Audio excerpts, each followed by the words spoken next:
Today we're going to discuss the most budget-friendly version of Elfnote you can play. This is my list that I am playing currently as a pure Elfnote list. I think this version of the deck is probably the cheapest I would run it at. There's a handful of cards in here that are kind of expensive when it comes to like budget play, but we're going to discuss how we should approach getting those cards at the end of the video. And I'm going to like break down the prices of everything so you can like see how you should also approach it yourself. But with that being said, let's jump right into the deck list. Before we start, I just want to give a side note. I don't have the lowest rarity of all these cards. So some of the cards that you're going to see are a little bit higher rarity, like secrets, when they have either a common or an ultra. When I'm discussing those cards, it's usually in the lowest rarity, and I'll point out certain cards that have those lowest rarities and what the prices would be. But with that being said, let's get right into the list. So with Elfnote, we're going to start off with the most expensive card in the engine. It's the 3 Lucina, and then the second most is the 3 Regina. I think both of these are kind of a mandatory at 3. Lucina's about a $20 card, $22. Regina's about a $10 card. So between these 6 cards, this is what, 66 and 30, so $96 for 6 cards in the deck. And that's most of the budget of the deck. Pretty much, like, with these 6 cards is the most expensive part. At the end, I'll discuss how I would approach getting these. But if you want to run this deck at like the highest competitive threshold this deck can play, I think running 3 and 3 of these is kind of a must. So that's why I'm putting these 6 cards in the list. Obviously, it's $96, so it's not the most budget friendly with these 6, but it's the core of the engine that you need. And the rest of the engine costs roughly $10. So with that being said, the rest of the engine is 3 Tania, 2 Power Patron. Some people are playing 3. These cards are a quarter. So like you can play 2 or 3 if you want. 1 Fortuna because it's just mandatory. And then I like the 2 spells and the 1 trap when it's a pure version. Again, all these cards right here are about a quarter. So the last, what, 3, 4, 5, 6, 7, 8, 9, the last 9 cards are about $10, and the first 6 are about 96. So the full engine for the bare minimum engine that you should play is $106. I think that's the starting ground to like be competitive with this deck. So I think if you want to play this deck, you need 3 and 3, but you can approach it in a way where you go 2 and 2, where you're saving $30 to where now it's a $76 core. And then you just approach it as in like getting another Lucina later or another Regina later, which we'll discuss that at the end. But essentially the core is $106. This is the bare minimum that I would play. And I think the approach to this is just to play the best version of the deck, and having these 6 cards make it the best version of the deck. Now, this next part of the engine adds about $40 to the total cost of the deck. So this deck's gonna be $146 with all engine, right? And that's with playing 2 Medias. This could be cut to 1. I definitely think you need at least play 1, but I personally like it at 2. The Ultra version of this card is $16. So that's $32 right there. And then these are cheap. They're like a quarter a piece. I like playing them at 2. This card is just so good. It essentially plays around Fua, allows you to do so much. It adds to hand, but also special summons a Power Patron. It's just a really good card, so I like it at 2. The 1 Ginoldo is a Pot of Greed. I think this card's probably a $2 card, so that adds an additional $2 to the engine. And then these 3, I think, is the best 1 card starter in the deck. Uninterrupted, does everything and gives you so much. So I think these 3 cards are a must at 3, and they're about $2 each. So this is $6. I would say these 6 cards are about $8 to $10.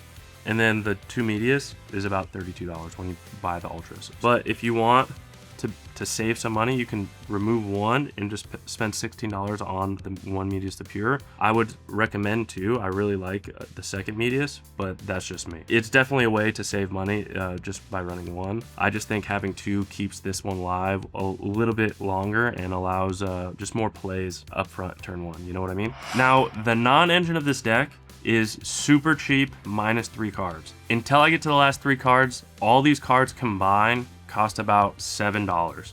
So we're gonna run 3 Ash, just one of the best hand traps in the game. We're gonna run 1 Call by the Grave, another card that is just an incredible card that's super cheap. We're gonna run 2 Ghost Spell, 2 Droll, 2 Imperm. This also comes in a common that's a quarter. 2 Ghost Ogre, also another common, but this Ultra I think is less than a quarter. 2 Effect Veiler, and that right there is about $6.75. And that's also including a 3rd copy of some of these in the side deck. So non-engine is super cheap. This honestly would be the first thing I invested if you're playing Yu-Gi-Oh, all these hand traps are universal and can be played in any deck. So I would definitely recommend just getting these cards off the rip before anything else. And then I would say for the last card, it's about an $8 common for all of it. So the playset's about $24, maybe $30, depending where you get it. And that's Triple Fua. I just think it's one of the best hand traps in the game. I mean, you can disagree with me if you want, but this hurts a lot of decks and I think is kind of mandatory right now. So I would say if you could spend $30 on non-engine, I would highly recommend getting these and everything else, because this costs about $30, which makes the deck about $170 now. And overall, like, this deck is still pretty competitive even without having the Harmonias, you know what I mean? So like, I think this deck with this non-engine lineup is still really good. Now moving on to the extra deck, I don't have the lowest rarity in all of these cards, but some of them I do. So any of the QCRs you see also come in commons or like rares that are like a quarter. This entire extra deck at the lowest rarity you can get for $8.25. So let's start off by going 1 Hyper Librarian. We're gonna go play 2 Sterlitzias. A lot of people only play 1. I figured because we're doing a budget deck, why not just keep it easy and make it 2, because these cards are like a quarter. Then with that same logic, we're gonna do 2 Dawn Dragster. These are about 50 cents, so that's about $1 for 2 cards, which is totally fine. We'll go Crystal Wing, another quarter as a rare. We'll go Omega, another cheap broken synchro, which is really good. We're gonna go Croc. It just adds a little versatility. Like if you start with an Ash or something, you can at least like go Tania, synchro into this by normal summoning, and then pray that you draw into something else if you don't have any other opener. So that's kind of why I'm putting it in here. And then obviously Chaos Angel is one of the best cards in the deck. You can get any rarity of these for like 50 cents.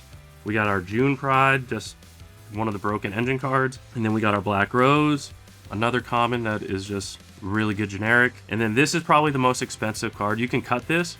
It's the Shooting Riser Dragon. It's $2.50. So if you cut this card and put another one of these quarter cards in, the $8.75 goes down to what, $6? So it's definitely cuttable. I like it. It's pretty good. You can play B2B as well with this. And then obviously Stardust and the Excel Synchro both come in way lower rarities, or both are like quarters. And then same with the Psychic and Punisher.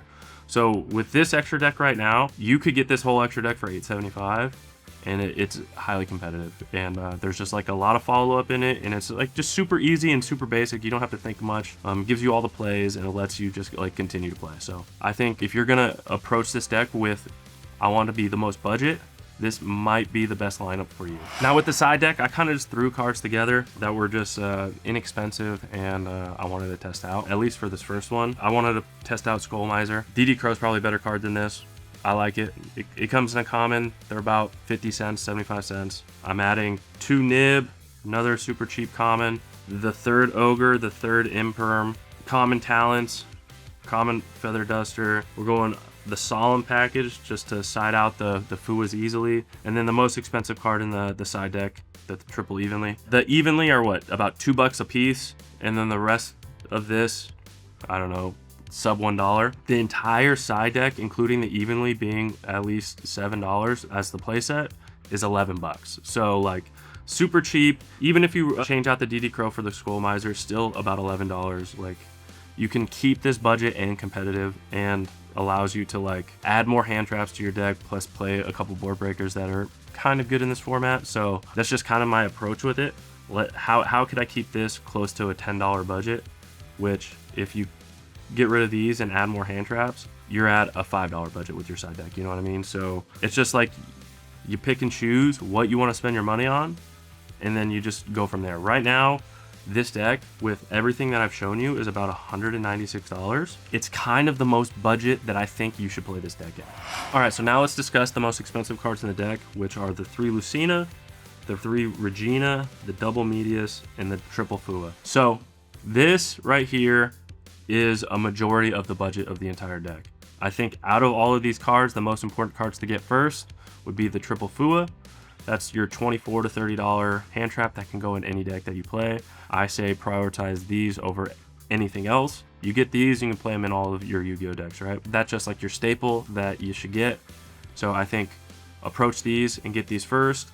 Now with this, I personally think this is the bare minimum that you should play, but if you're focusing on a budget build, I think the way you should look at it is you can remove one Medius, that saves $16. You can remove one Regina, that saves another $10, and then remove one Lucina, and that's $22. So what is that? 26 plus 22, that saves you $48. And then you still get 2 of the best 1-card starters in the deck. You get double Regina, which is incredible extension and one of the best cards in the deck, and then you still get the Medius play, right? Now, going about approaching to how to get these next, how I would prioritize them is I would probably go 1 Lucina as my next buy after having this, then get the Regina, and then the last Medius.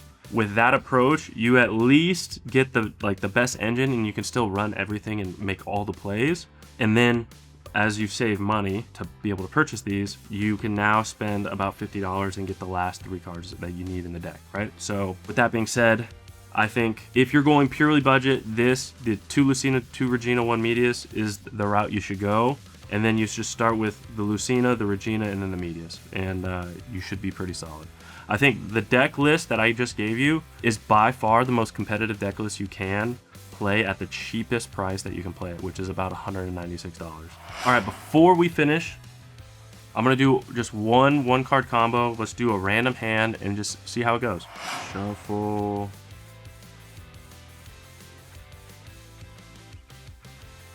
All right, not terrible. We at least have a 1-card starter with this hand. Let's see what we can make with it. To be honest, we have everything. If we go uninterrupted, we go activate Terminus. That'll send us our Power Patron to the grave, get us the Medius to Pure to hand, and we're pretty set, right? So now we go normal summon Medius, activate effect, we'll add Power Patron, we'll go scale, activate effect to special, so that'll pop, activate effect, and that will add our Ginoldo. So right here we have 5 in hand plus our 2 cards on the field. We'll synchro into our Hyper Librarian, which Power Patron we will get the add and we'll get Tania off of it. Now I will shuffle this because we're going to go into the deck, just see what we get out of this. So we will scale Ginoldo, we'll go special, effect Ginoldo, it pops itself, we draw 2. And with this, we will, kind of have everything. We don't need Fua, so we don't have to really risk it. We can just go send this, and then add back here. So now we have 6 cards in hand, and everything in the grave. Activate effect, it'll place our Welcome Home. Welcome Home, sending this for cost. We'll go Lucina. We can add, because we already have Regina in hand. We'll add Fortuna. We go special Fortuna. Fortuna will place. Now we'll go activate this, sending this, targeting Power Patron. Power Patron will come out. We'll go into 7. We'll shuffle because Hyper Librarian we get a draw, which is pretty sick. We'll go Sterlitzia's effect, special back out. Now we can go into our 8. And then Hyper Librarian, we get another Fua. So right now our hand is 1, 2, 3, 4, 5, 6, 7, 8. We have 8 in hand. We can go effect, sending this special effect to special out our next one. And then depending on how we want to play it, we can just go synchro into 7. We go Chainlink 1, Chainlink 2. We get our Regina back. We'll shuffle again because we went in, and then we draw another. We have 1, 2, 3, 4, 5, 6, 7, 8, 9 cards in hand. So we're gonna have to discard 3 cards, which is pretty easy to discard here. We go these 3 in our end phase, right? We discard these 3 in our end phase. What we have is a monster negate. We have a spell trap negate. We have, if our opponent's playing a synchro deck, a draw 1, we have our Regina, we have an on-field Omni, and then we have 5 hand traps.